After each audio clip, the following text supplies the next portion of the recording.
Welcome to the Find Your Voice, Change Your Life podcast with psychologist Dr. Doreen Downing. Listen in as Doreen interviews people who felt they didn't have a voice or who suffered extreme speaking anxiety. You'll hear stories about how they struggled to speak up, what they did to find their authentic voice, and the confidence they now feel to speak up and make an impact.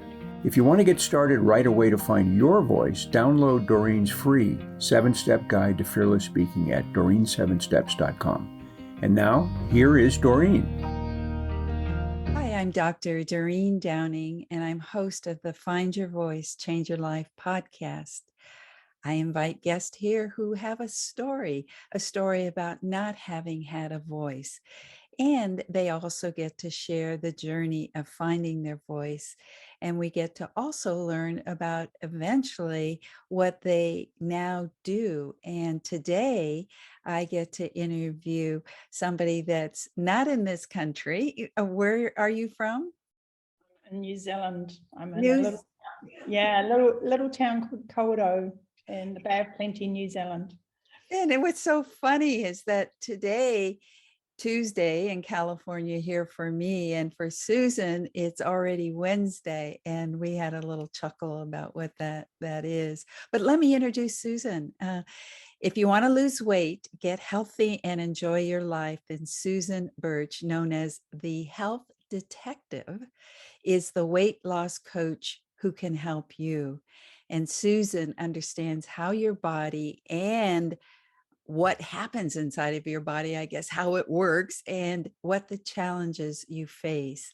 And by combining her functional medicine skills with neuro change techniques and tiny habits formation, she can help you remove the blocks that hold you back from losing weight, improving health, and wow, this is the best part, staying that way. Thank you for the bio, Susan, and welcome to today's show. Oh, thank you so much for having me. I'm really excited to be here.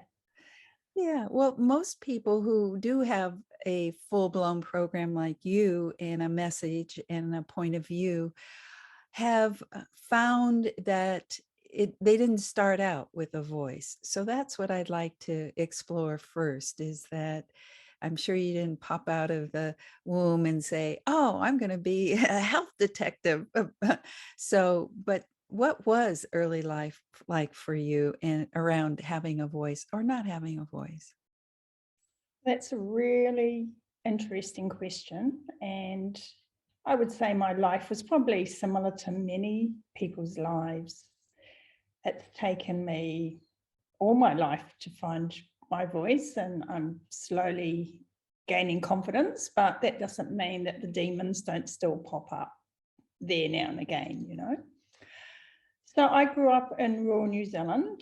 There were 6 of us in the family. I grew up in a little village called Ruatahuna, or I lived in a couple of small villages, Minganui and Ruatahuna. So it was a great life in many respects, but it was also quite a hard and challenging life. And I was the eldest of 6 children. And just typical of the times, you know, it was a bit of a man's world back then. And so us girls were sort of relegated, you know, to kitchen duties. But my dad, also thinking that girls could do anything, thought that, you know, we could go hunting and chop the wood and do everything else the boys did as well. When I was about 2, my mum tells me I got meningococcal meningitis, and she said I was quite a bright, outgoing little girl, and my siblings are all very, very intelligent and have, you know, pursued great sort of academic careers. But I found as I grew up, I wasn't very good at reading or writing, and I really struggled with language. So I found that although I had a lot of ideas inside of myself, I really struggled to express them. A lot of words I couldn't say, and even to this day, I still have trouble pronouncing a lot of words. And often when I'm speaking, I'll have to stop and try and find an alternate word, because on any particular day, I might not be able to get that word out of my brain or out of my mouth, which means I speak quite slowly too. So I often get told I need to speed up a bit when I talk. So that made going to school and quite challenging. And it was quite challenging. I was the eldest with this very smart siblings coming along behind me. So I was told I was lazy.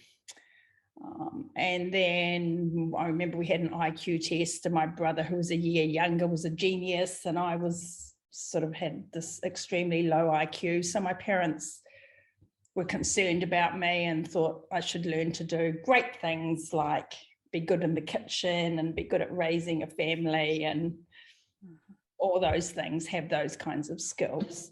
So I didn't really have a very good academic start in life. And when I got to being a teenager, I was pretty rebellious. It was a fairly structured life at home.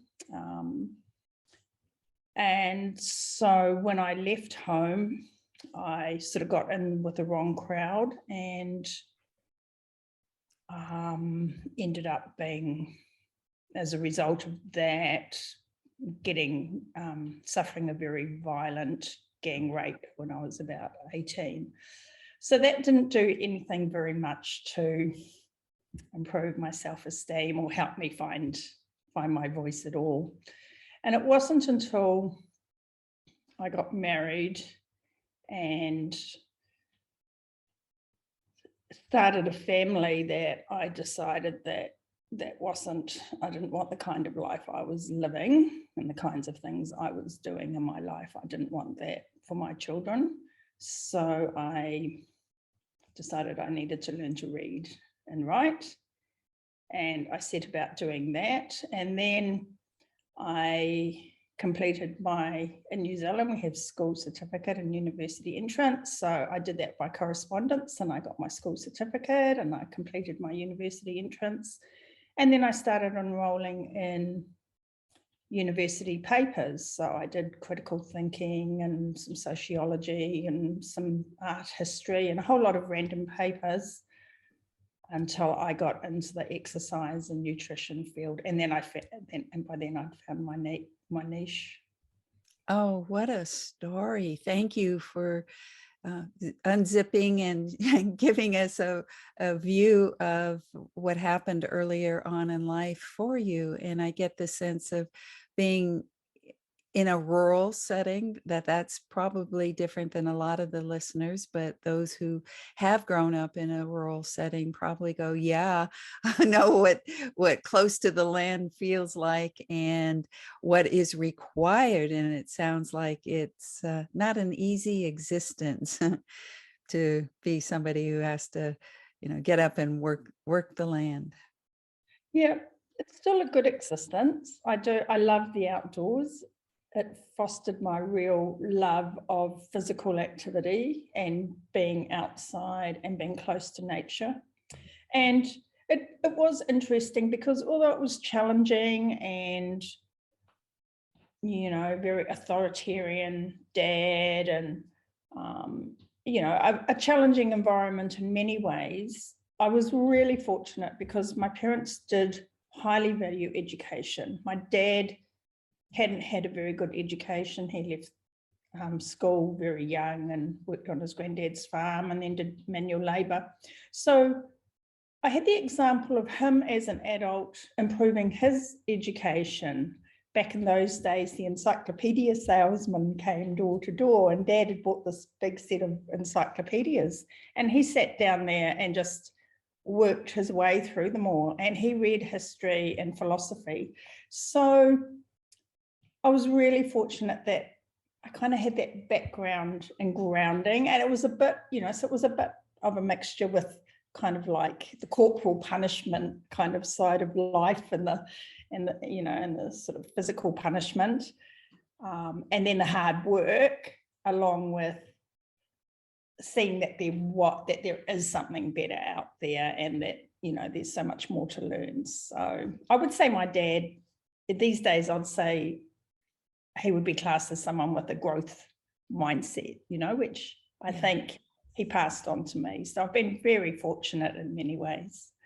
Oh, yes. It sounds like both what he said about you being, even though you were a girl, you still could do the hard work. So I remember what you just said about that. But then now pointing to him being a hungry learner, just sucking up the encyclopedia. But you're right. It sounds like that's what you later on, what you also told us about, how you then went back to school and just absorbed as much as possible. So then, yes. Okay. So I get the sense of the early context, both the challenge and also the opportunity, especially it sounds like your father, but then just being a little girl and having siblings that are, seem to have more qualifications in terms of what society looks for, and then comparing yourself. So that to me feels like you had to live with that for a while. And luckily you found your way out of that. But what's interesting to me is that you said it was your children that woke you up and said you don't want to pass on a life to them that maybe you were trapped in. Yeah, that was the real wake up to me. You have these beautiful little babies and you're holding them in your arms and you realize that you're responsible for the experiences that they have in life, and that those experiences are going to be how they look on the world and how they look on life. So I worked really hard to be a thoughtful and consistent parent, and I worked really hard to think about what I wanted for my children. Doesn't mean I got it perfect by any means, because we're all human, but I did have this really big picture in my mind for the kind of values and integrity that I wanted my children to grow up with. And I didn't want them to grow up with thinking that some of the stuff I'd done as a teenager and, in my late teens was healthy, normal, or appropriate. So I really needed to change. I really needed to make some dramatic changes, which I did. Well, that's life gives you the window, and you, as long as you're looking out at it, and the children show you a new vision of what could be, that feels like that was the beginning of a new journey for you, not just giving birth to these children, but like you say, holding them and seeing what their life could be. Wow, that feels like, as we move on in our talk today about what you love about the work that you do, like you said, improving health and staying that way, and that there's this whole sense of not only just self-improvement, but how you feel like you've dedicated your life to helping others improve their life. Yes, for anyone who's been the victim of sexual abuse in any form, and it doesn't necessarily have to be hugely violent, but even domestic abuse, even just verbal abuse about themselves, directed to them as a person and their competence, you're left feeling really ashamed. I was already quite ashamed because I knew I wasn't as bright as the other kids. I really struggled, and I think some of my rebellion came as a result of not being able to express myself, and just this absolute inner frustration, because inside I knew I wasn't dumb, but I had no way of knowing how to express that out in the world. And so you do all these, sort of silly things. I think he'd probably do them anyway, but anyway, that's my excuse. And then after the sexual abuse is this absolute self-loathing, because you feel that you feel filthy and ugly and you have no control and you can't stop it. And afterwards you feel like it could only happen to you because you're so disgusting as a person and you're so ugly as a person. And if you were more beautiful and better, people wouldn't do that to you. And it's crazy, you know, I look back now, you know, sort of 40 something years later, and you think, oh my goodness. But at the time, that's how I processed it. One of the things was that while it was happening, there was one really positive aspect for me, and that is that my early life and being out there hunting with Dad and climbing the hills and the lessons that he taught me about how tough you can be, I was able to go inside my head, you can make me do it, you can't make me think it. And I think that was one of the saving graces for me. And then afterwards, also, I became determined I wasn't going to be scared. I wasn't going to live my life in fear of something bad happening to me. And so I think I was born under an optimistic star. I think a whole lot of things aligned for me. You know, I was born under an optimistic star. I did seem to have a grasp of a bigger picture, even if I didn't always live that out. And then I had these early experiences of that I can be tough and I can handle anything and things move on. So it was an accumulation of a lot of things, but that the thought of being ugly, the feeling of being ugly is still with me today. So I really understand how women get up and look in the mirror and just think, oh my God, you are so disgusting. Like, how can you be like this? I really get it, you know, and I know one of the things I've done all my life is good nutrition and exercise. And that was one way I could take back some of my power, you know, and so I've done that. So I really understand how that gives you the ability to take back your power, but you have to do it from a place of self-worth and self-love for yourself, not for anyone else out there, because there's no way I could have, you know, exercised for the last 43 years if I'd been doing it for someone else. I had to get to a place where I was doing it for myself. Now that still doesn't stop me looking in the mirror and going, oh my God, you're so ugly. And I don't know if anything will, but I know enough now to go like, seriously? Like, get a grip, you know, like, who cares? You're just you're just the average looking woman, like, you know, what's this about? And I know enough to sort of start asking myself the questions. And so that's what I teach my clients to do, because all the diets in the world, all the exercise programs in the world, chopping and changing and going from one to the other, well, they all work for a little while until they stop working.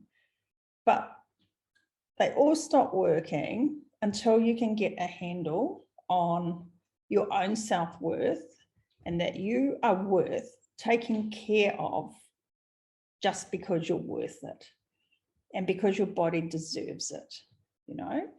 And you might have a bad day or a crappy boss, and, you know, we all do. I feel like it. You want to come home and have a glass of wine and a chocolate, but how is that serving your self-worth? How is that making the boss better or the day any better? It's not, because you eat it and then you just go into beat myself up mode. Oh, look at me. I promised myself I wasn't going to do that every night. And here I am doing it again. And what's wrong with me? And in the end, you just give up. Yeah, and the next day you go back to work and the boss is just the same.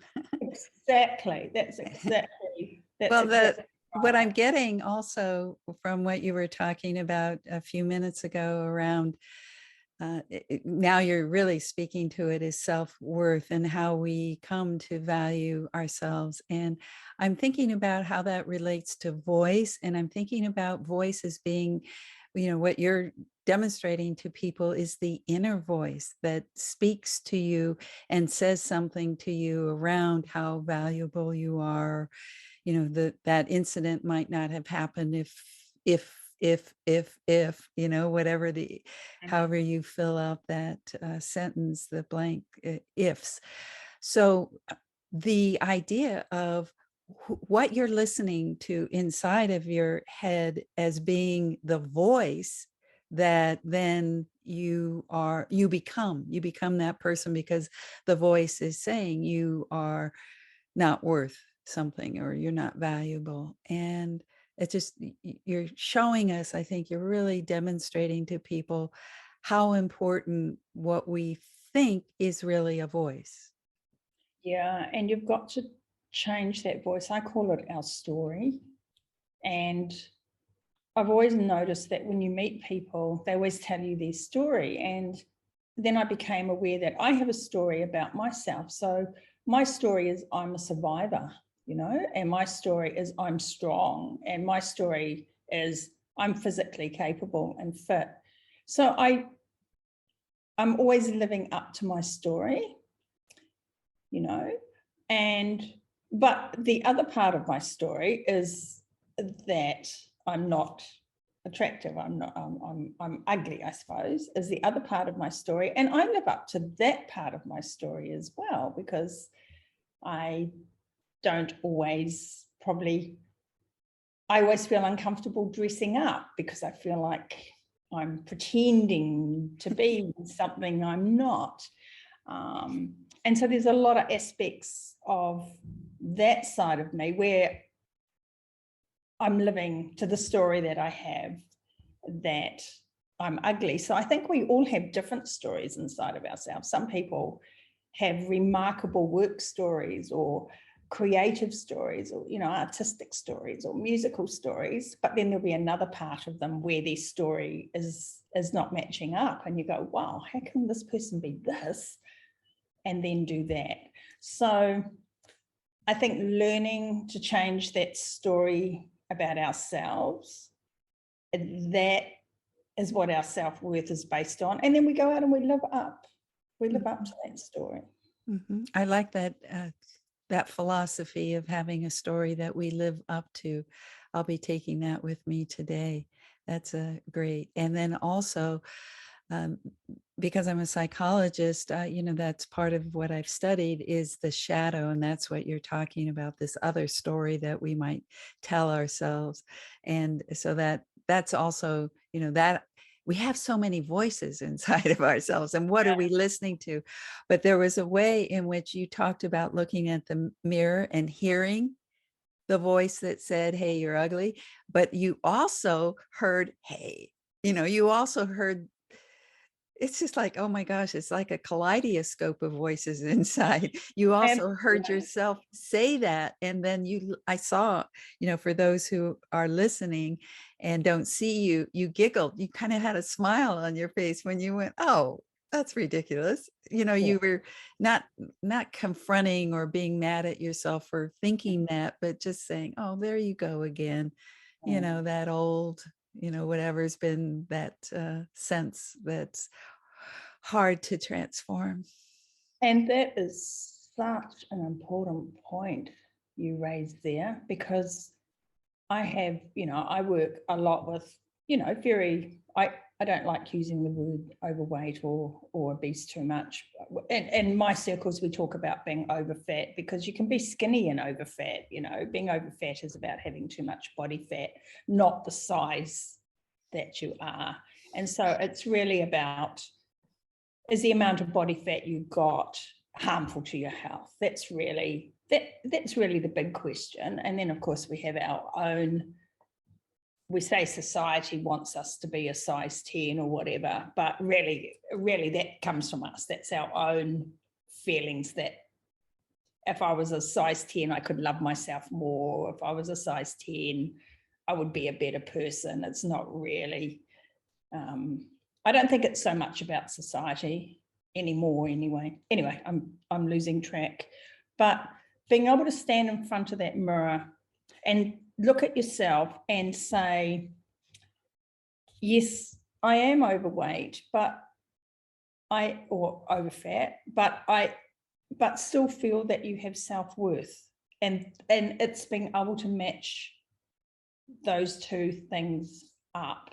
And that's where you can live into your story, where I'm a worthy person and my body is worthy of being taken care of.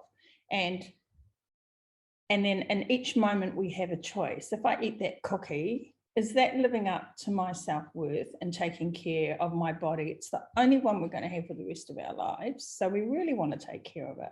So if I eat that cookie, that might give me some temporary relief from the pain of the things I've suffered. And I know about that. And I did a lot worse things than just eat cookies. So that gives you some temporary relief from the pain, but it's not a long-term strategy, because then you just like yourself even more for being weak for eating the cookie. Yes. Not helping the weight. Well, you talk about, when I introduced you, the medicine skills and neuro change techniques. Say more about that. So in functional medicine, we look at root cause, and you mentioned root cause earlier on when we were talking. So in functional medicine, we look at the root cause for health conditions. What's the root cause of someone getting diabetes or heart disease, or having gut inflammation, or having an autoimmune condition. So in functional medicine, we look at the root cause, and I'm trained in doing blood chemistry analysis and a lot of other testing analysis. So, Dutch testing for hormones or organic acids, to look at what the nutrient status of the body is like. And then, of course, if nutrients are missing, the body can't function properly. And you know that very well in your work, like for the brain. I mean, nutrient-dense foods are absolutely the key to helping with depression and things like that. And sure, we might use, other pharmaceuticals or other things, but if you haven't got the right nutrients going to your brain can't work properly. So the functional medicine side looks at how do we get these nutrients into you? How do we get you digesting and absorbing them and using them properly to lay the building blocks and the foundation for your body to be able to work properly?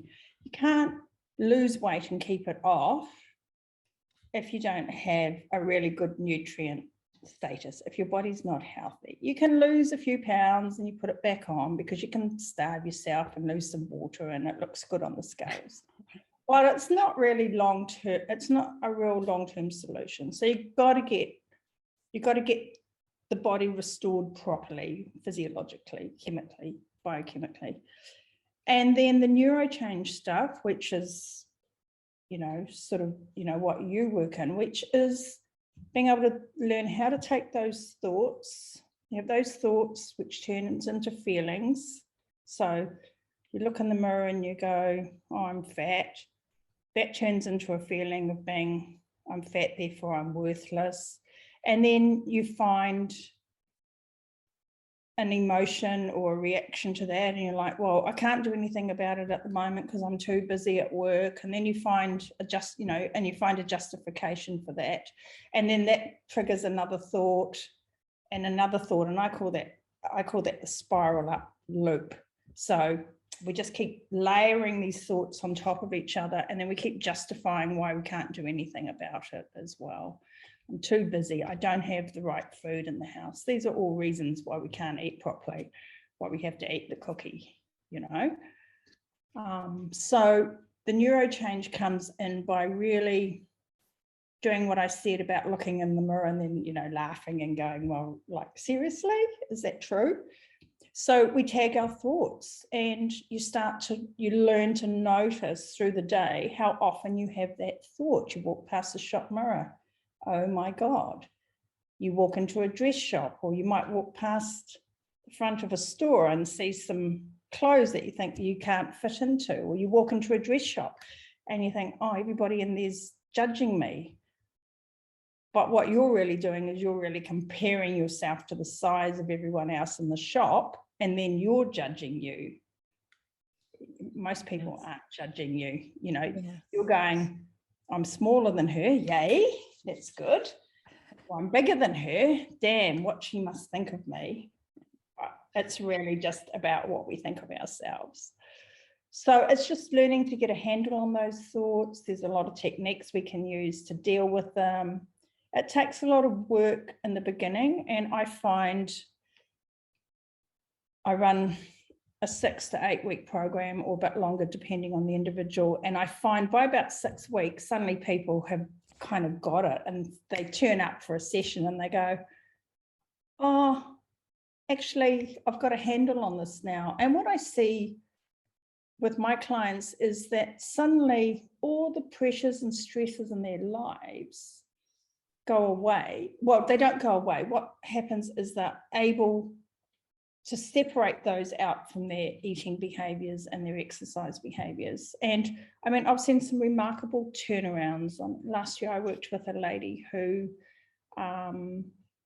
is about my age and had been on the yo-yo dieting treadmill for most of her life, and her daughter was a prostitute and used to beat her up, and she had like this whole violent thing going on at home, and aggravation with her husband, and concern about her granddaughter.